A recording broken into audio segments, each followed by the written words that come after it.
these are the two issues, you know, very basic standard issues, but that's what it is.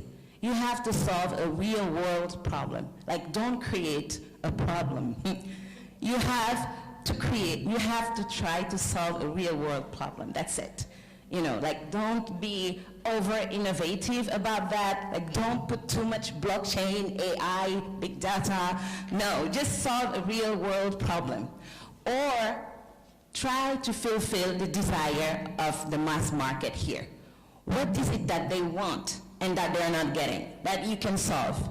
You know, if you've been in Senegal for the past month, a lot of you might have heard about the debate between Orange and Wave. Wave is a new fintech that's making strides here, disrupting. I mean, I love them because I've been one of those consumers that has been complaining about the high cost of doing transaction in Senegal.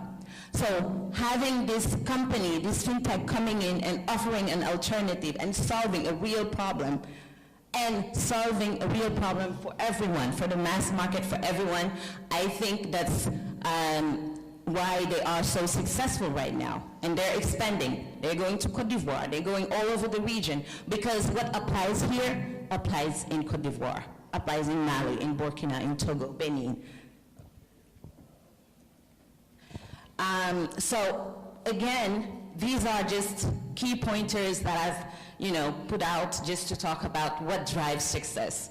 I'll talk about this again. Partnership is key.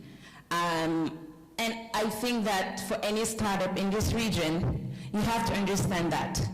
You cannot be in your corner and do your thing. You have to partner with other startups. You have to partner with key players, key stakeholders in this region, in your sector, in the investment industry, outside of the region, outside of the continent.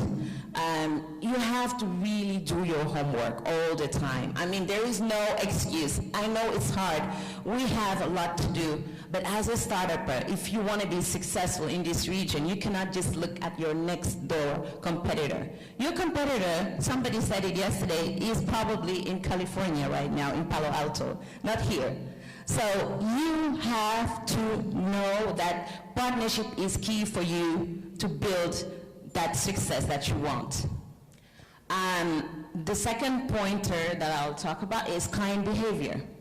You need to know first who are your early adopters, but don't let them fool you, because you might think that because they adopted your product that you are successful, that you have something.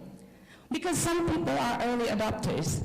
They will buy anything, they will try anything, and you have maybe thousands of those.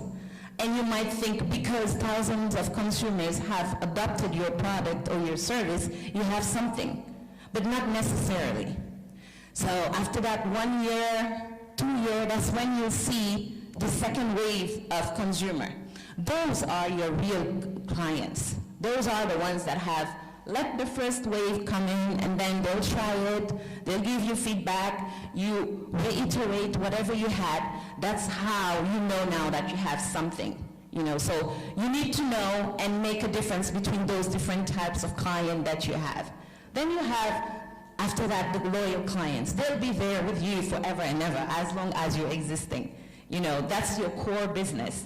And you need to have those, if you are in this region, all over, not just in your home market.